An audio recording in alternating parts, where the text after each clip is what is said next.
Bienvenue à tous, Afrique Presse, l'actualité en débat sur RFI et TV5 Monde. C'est avec Fatimata Wansania de France 24, Maria Malagardis de Libération et Francis Laloupo d'Africa numéro 1.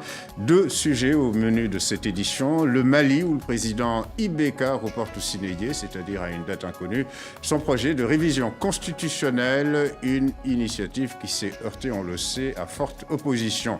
La Guinée équatoriale, le vice-président Teodoro Nguema, alias Théodorine jugée ici à Paris pour bien mal acquis, une première judiciaire visant en France un dirigeant africain, une procédure bien entendu contestée par Malabo. D'abord le Mali donc et cette décision du président Ibrahim Boubacar Keïta de retirer finalement des tuyaux son projet de révision constitutionnelle très controversé. Le sujet est résumé par Maude Roubaud de TV5 Monde. Les manifestants disent stop à leur président, stop à la réforme de leur constitution. Une mobilisation massive très encadrée par les forces de l'ordre. Plus loin, dans le cortège, Soumaïla Cissé, figure de l'opposition, fait entendre sa colère. Les Maliens ne peuvent pas avoir lutté pendant toutes ces années pour voir leur œuvre bafouée en une matinée. Une constitution qui est mise en place sans concertation. Une constitution qui donne tous les pouvoirs au président de la République. Aux côtés des partis de l'opposition, des activistes de la société civile. Tous à l'unisson. Peu importe les divergences, peu importe les clivages politiques, aujourd'hui on est tous debout comme un seul homme pour défendre le Mali, pour défendre notre chère patrie, pour dire non à cette révision constitutionnelle. Les manifestants craignent que le projet de nouvelle constitution renforce les pouvoirs du président. Il pourra notamment nommer un tiers des sénateurs et plusieurs hauts magistrats, mais la contestation est plus large.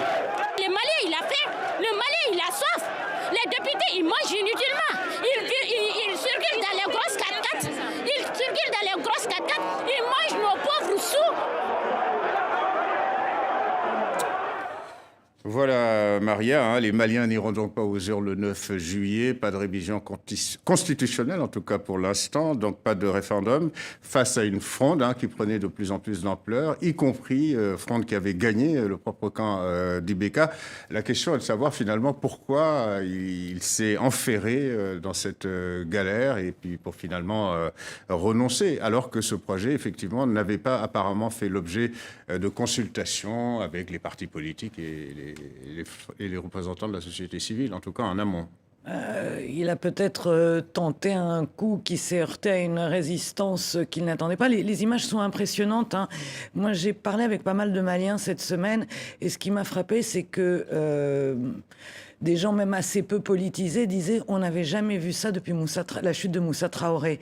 Et je crois qu'il a réussi, en tout cas, à cristalliser un malaise qui était assez diffus et une colère qui ne s'exprimait pas réellement, qui était multiforme, qui pouvait être sociale, qui pouvait être à la situation qui perdure au nord et gangrène maintenant le centre du pays.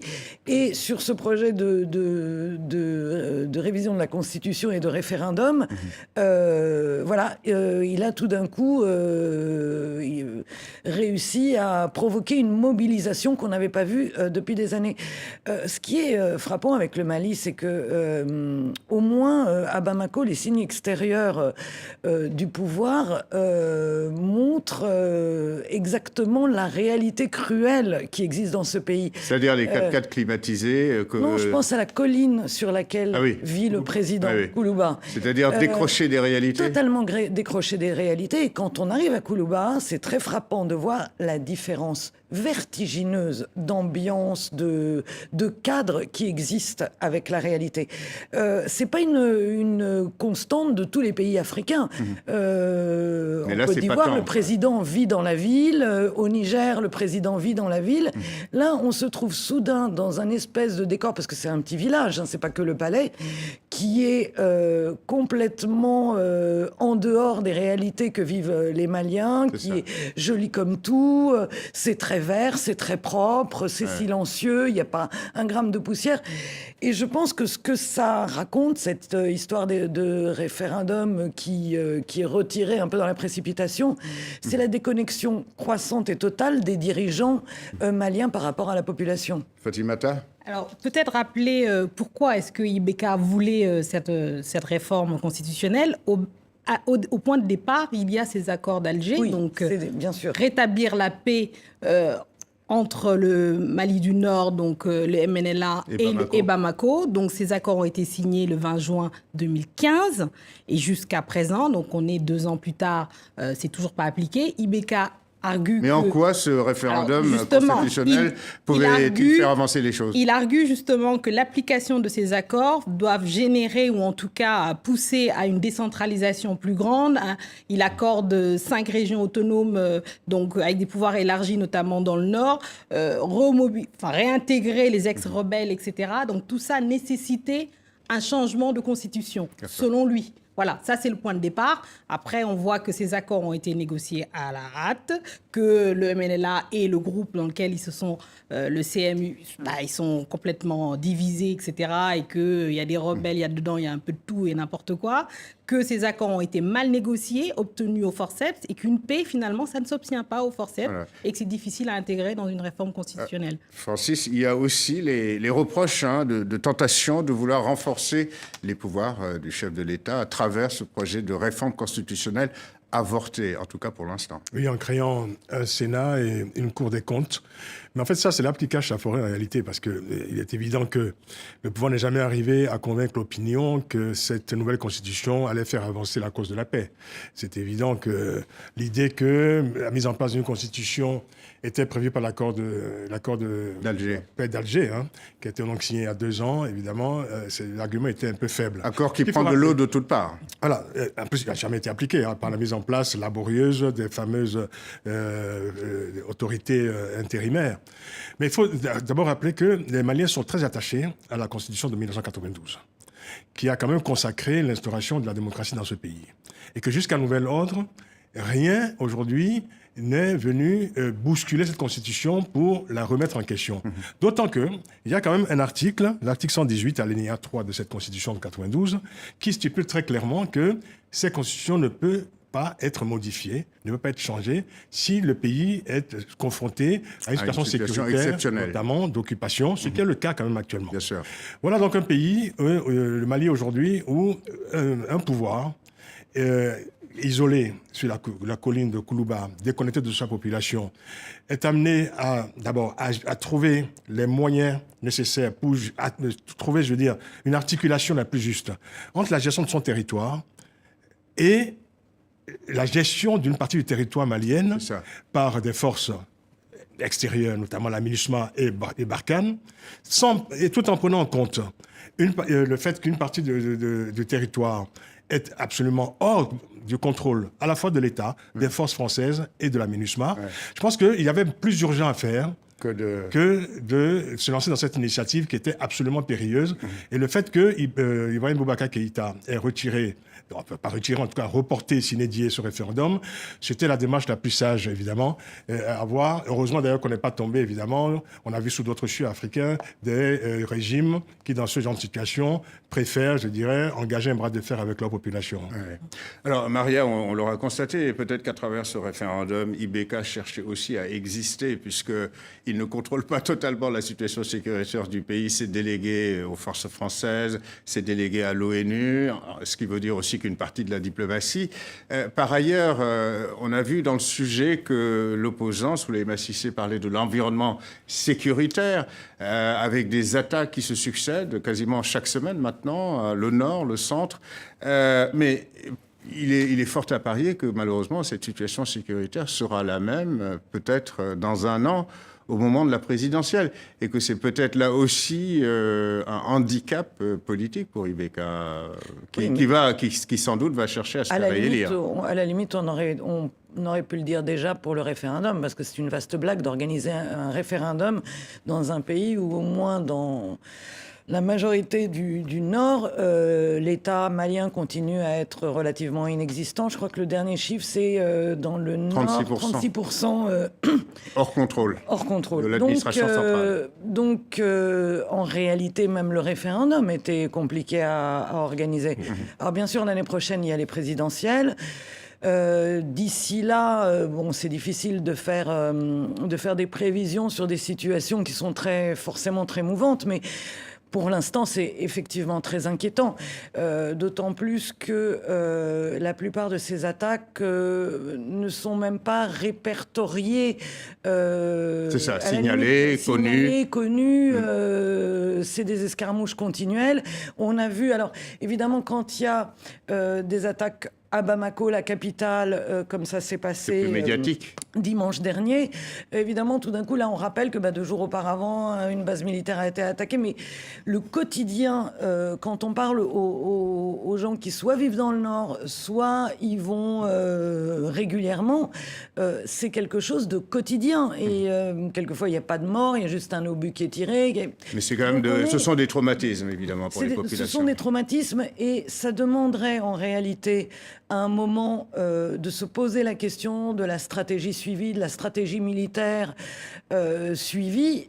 Mais le problème, c'est que de tous côtés, on est dans une espèce de méthode Coué, que ce soit du côté du pouvoir malien, que ce soit du côté des forces françaises ou de la MINUSMA.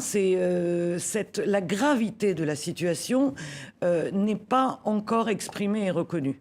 Un dernier mot, Fatimata, sur le Mali. Alors, justement, je voulais parler du texte lui-même qui est proposé. C'est intéressant. Alors, l'opposition, alors qui est un ensemble aussi un peu hétérogène, il y a des anciens partenaires d'IBK et de la majorité dite présidentielle. Il y en a qui se sont exclus et qui ont formé les partis, et c'est intéressant, ils n'ont qu'un seul député. Enfin bon, donc sur le total des députés, il y a la moitié appartiennent à la majorité présidentielle. Et là, ce qu'il voudrait faire dans ces changements, c'est pour obtenir ces fameux 3/4 de quorum qu'il n'a pas, parce que là, il a la majorité, c'est d'abord nommer le président de la Cour constitutionnelle. Ça pourrait éventuellement, vu que c'est lui qui valide les résultats in fine de l'élection présidentielle, donc d'aucuns lui prêtent des mauvais esprits, mais bon, c'est pas qu'on n'ait pas d'exemple non plus sur le continent.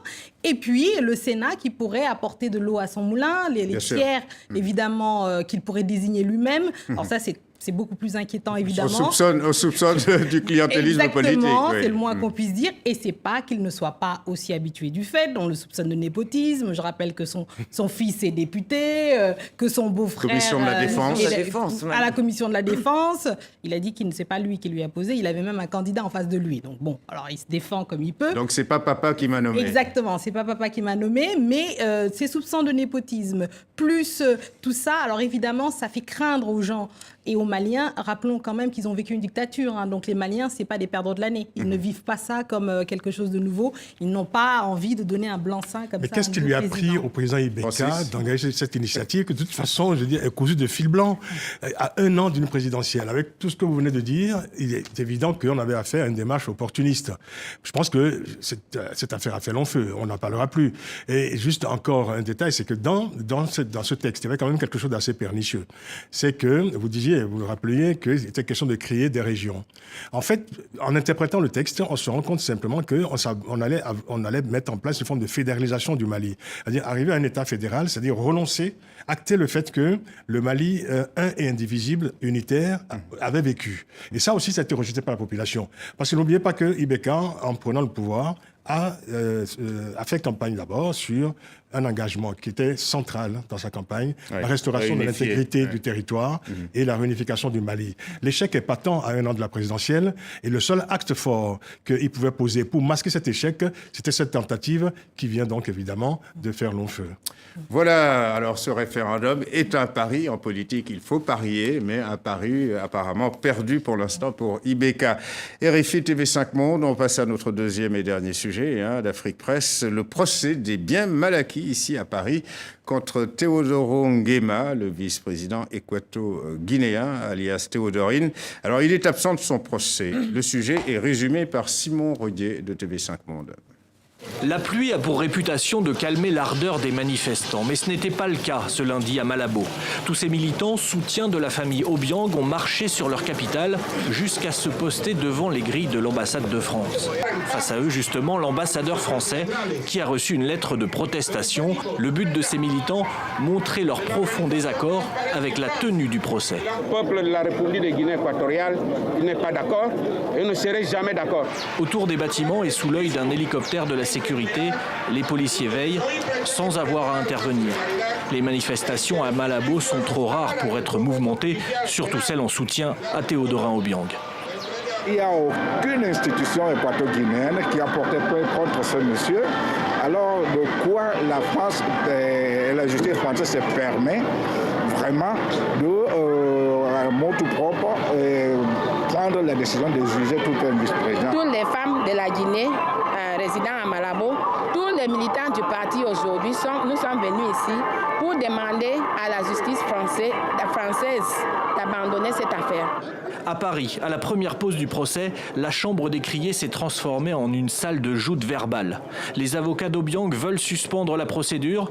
On n'attaque pas un vice-président en fonction. Et vous voyez bien que la finalité de tout cela est la déstabilisation du régime, puisqu'il est soutenu que le vice-président aurait utilisé de l'argent détourné des caisses de l'État, et on nous dit « Ah oui, mais non, il ne faut pas rendre cet argent à la République tant que les dirigeants politiques sont en place. » C'est donc un procès politique dont il s'agit. Nous le dénonçons depuis le début. L'enquête a pourtant montré le patrimoine considérable de Théodorin Obiang, estimé à plus de 100 millions d'euros. Pour les parties civiles, le procès doit se tenir. Le tribunal les a suivis. Il refuse le renvoi du procès.